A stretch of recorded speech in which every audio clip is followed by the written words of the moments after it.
오늘은 푸틴과 히틀러의 닮은 점들에 대한 이야기입니다. 이번 이야기는 너무 심각하게 보기보다는 재미삼아서 보시면 좋을 것 같습니다. 둘의 평행이론이 실현된다면 3차 세계대전이 열리게 되는 것이니 말이죠. 2022년 2월 푸틴의 명령으로 시작된 우크라이나 침공은 여전히 진행 중입니다. 침공 초기부터 푸틴은 히틀러와 비슷한 행보를 보이며 반러시아 세력 사이에서 푸틀러라는 별명으로 불리게 되었죠. 푸틴과 히틀러의 얼굴을 합성한 사진도 심심치 않게 볼 수 있을 정도입니다. 러시아의 우크라이나 침공 과정이 독일의 체코 침공과 흡사하긴 해도 푸틴을 히틀러와 동일시하는 것은 반러시아 세력의 과장 섞인 풍자처럼 보입니다. 히틀러는 역대 세 번째로 사람을 많이 죽인 독재자이자 오랜 기간 악당의 대명사로 군림했던 인물이니 말이죠. 하지만 히틀러와 푸틴의 행적을 하나씩 비교해보면 꽤 비슷하다는 생각이 들 정도의 유사점이 많이 보입니다. 전개인문 당시 배경부터 현재까지 말이죠. 그럼 푸틴과 히틀러 본격적으로 시작해볼까요? 히틀러와 푸틴은 둘 다 어린 시절 비행 청소년이었습니다. 히틀러는 나름 잘 사는 집안에서 태어나 초등생 시절 공부를 열심히 하다가 한량이 되었고, 푸틴은 가난한 노동자의 집안에서 태어나 어린 시절에 불량한 아이였다가 고학년이 되면서부터 공부에 집중했다는 점에서 차이가 있습니다. 청소년기가 지나 히틀러는 세계대전 당시 군복무를 했습니다.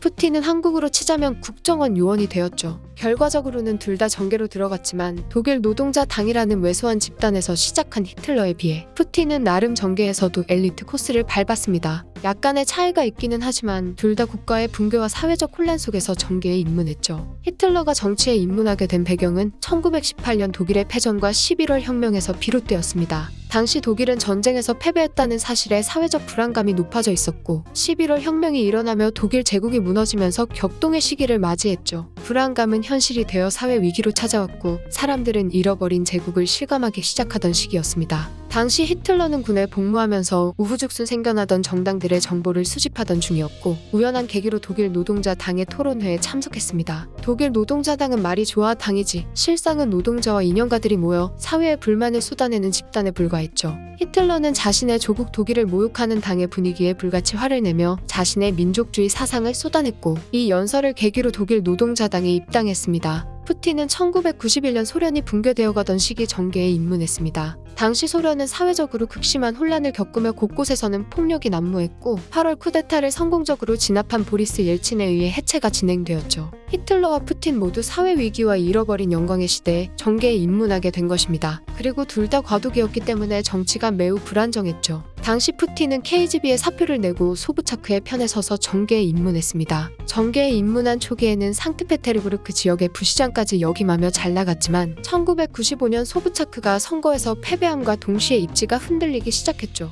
부시장에서 밀려난 푸틴은 한동안 정착할 곳 없이 떠돌았고 이후 러시아의 12월 총선이 코앞으로 다가왔을 때 주변인들의 도움으로 보리스 옐친의 캠프에 합류했습니다. 중앙 정치로 들어간 후 히틀러는 힌덴부르크 대통령 아래에서 국무총리직을 지냈고 푸틴은 보리스 옐친 대통령 밑에서 국무총리직을 지냈습니다. 그리고 두 사람은 똑같이 국무총리직을 지낸 지 1년이 지났을 때 국가의 지도자로 올라섰죠. 국가의 지도자가 된 히틀러는 독일의 경제와 사회 문제들을 해결해 나갔습니다. 거기다 베르사유 조약 파기와 영국과의 해군 조약 그리고 오스트리아 합병까지 거치면서 압도적인 지지를 받게 되었죠. 푸틴도 유가의 상승을 기점으로 러시아의 인프라와 경제 환경을 재건하며 압도적인 지지를 받게 되었습니다. 그냥 지지율이 높다 정도가 아니라 신격화에 가까운 신뢰가 이어졌죠. 경제 개선을 통해 얻은 압도적인 지지를 바탕으로 히틀러와 푸틴은 하고 싶은 일이라면 무엇이든 할 수 있게 되었습니다. 히틀러는 시민들의 맹목적인 지지를 바탕으로 과거 독일의 영토였던 라일란트를 침공했습니다. 푸틴도 지지율을 무기 삼아 과거 소련의 영토였던 조지아를 침공했죠. 두 침공의 공통점은 민족주의라는 명분으로 시작되었다는 점과 침략 이후 국제사회가 침묵을 유지했다는 점입니다. 히틀러는 라인란트 침공 이후 1938년 독일인 거주 비율이 높은 체코슬로바키아의 주데텔란트를 독일에 강제 합병하려 했습니다. 명분은 체코슬로바키아에 거주 중인 독일인을 보호하겠다는 것이었죠. 당시 체코슬로바키아는 프랑스에게 도움을 요청했지만 독일의 군사력을 과대평가하던 프랑스는 조심스러웠습니다. 독일 입장에서는 자신들의 실질적인 군사력을 알고 있다 보니 전면전을 치르는 것은 큰 부담이었죠. 모두가 전쟁을 원하지 않는 상황에서 유리한 것은 독일이었습니다. 국제연맹은 침묵했고 끝내 독일은 미넨 협정을 통해 주데텔란트 지역을 점령하는 데 성공했죠. 푸틴은 2014년 러시아계 주민이 많은 크림반도에 강제 합병을 시도했습니다. 푸틴이 내세웠던 명분도 러시아인 보호였죠. 나무세티아 전쟁의 영향이 유라시아 전역으로 번지던 시기, 친러시아 성향을 가진 크림 자치공화국과 크림반도의 최대 도시 세바스토폴은 우크라이나 키예프 전국의 친서방 정책에 반발하며 독립을 선포했고 크림 공화국을 설립했습니다. 그리고 같은 해 크림 공화국 내에서는 러시아와의 합병을 두고 주민 투표가 진행되었는데 무려 97%의 찬성률을 보이며 크림반도는 다시 러시아의 행정구역이 되었죠. 합병 과정에서 러시아는 우크라이나와의 일말의 상의도 없었고 동시에 우크라이나 정부 역시도 묘연한 대처를 보였습니다. 이때도 국제사회는 큰 목소리를 내지 못했죠. 가장 큰 문제는 크림반도 사건으로 우크라이나 동부 지역들도 독립을 주장하면서 도네츠크와 루간스크 등의 지역에서 반우크라이나 세력들이 등장했다는 것입니다. 반우크라이나 세력의 등장은 얼마 지나지 않아 돈바스 전쟁으로 번졌죠. 돈바스 전쟁은 현재까지도 이어지고 있는 우크라이나의 내전으로 사실상 러시아의 우크라이나 침공과 함께하고 있습니다. 히틀러와 푸틴은 무력으로 합병을 진행했고 얄팍한 명분과 역사 왜곡을 통해 타당성을 만들었습니다. 그리고 당시 독일에는 미넨 올림픽이 열렸고 러시아에는 소치 올림픽이 열렸죠. 사실 얼마 전까지만 해도 히틀러와 푸틴의 공통점은 여기까지가 전부였습니다. 하지만 전쟁이 시작되고 푸틀러라고 불릴 만큼 겹치는 점이 많아졌죠.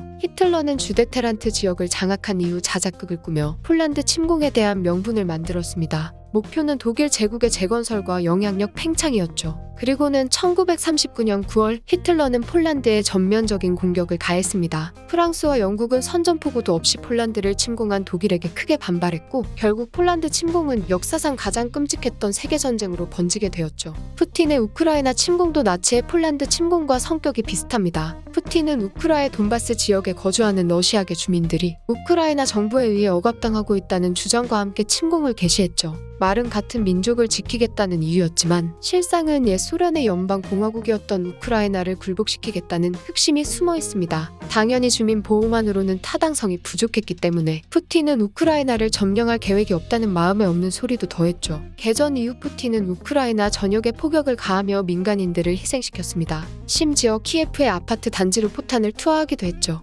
전쟁이 생각보다 길어진 현재는 민간인에 대한 공격 문제가 더욱 심각해졌습니다. 최근 우크라이나 마리우폴에서는 시신 매장에 이용된 것으로 보이는 구덩이가 발견되었죠. 전쟁 초기부터 러시아군이 군인과 민간인을 가리지 않고 공격한다는 논란이 있었는데 마리우폴의 구덩이를 통해 일정 부분 사실이 된 것입니다. 이것도 과거 히틀러가 보여준 모습과 비슷하죠. 히틀러도 전쟁 당시 군인과 민간인의 구분을 두지 않고 공격했던 전적이 있습니다. 대부분은 히틀러가 유대인 한정으로 공격을 자행했다 생각하지만 당시 나치는 국적과 인종을 가리지 않고 잡아 죽였죠. 심지어 민족주의를 떠들면서도 자신의 뜻에 반하는 독일인이 있다면 망설임 없이 죽이거나 수용소에 가둬 실험체로 이용했습니다. 푸틴도 방사능 홍차부터 유명 연예인 실종 사건까지 뜻에 반하는 인물이라면 히틀러 못지않게 숙청을 했죠. 나치의 폴란드 침공은 세계대전으로까지 번졌지만 러시아의 우크라이나 침공은 세계대전으로까지 번질 가능성은 아주 낮아 보입니다. 앞에서 말했듯이 오늘 영상은 재미로 봐주셨으면 좋겠네요. 히틀러는 살아생전 무수한 목숨을 희생시킨 만큼 그 최후는 상당히 비참했습니다. 벙커 안에서 온갖 불안 증세와 정신병에 시달리다가 독일의 패전 직전을 보고는 스스로 목숨을 끊었죠. 이때 히틀러의 옆에는 결혼식을 올린 지 48시간도 지나지 않았던 에바 브라운도 함께 죽어 있었습니다. 참고로 에바와 히틀러는 결혼만 안 했을 뿐이지 오랜 연인 사이였죠. 다시 생각해보니 히틀러는 저지른 악행에 비해서는 깨끗하게 눈을 감은 것 같네요. 푸틴은 어떤 최후를 맞이하게 될까요? 개인적으로는 히틀러와 전혀 다른 최후를 맞았으면 좋겠습니다. 같은 최후를 맞는다는 것은 3차 세계대전이 일어난다는 이야기니 말이죠. 푸틴과 히틀러의 평행이론, 이번 편은 여기까지입니다.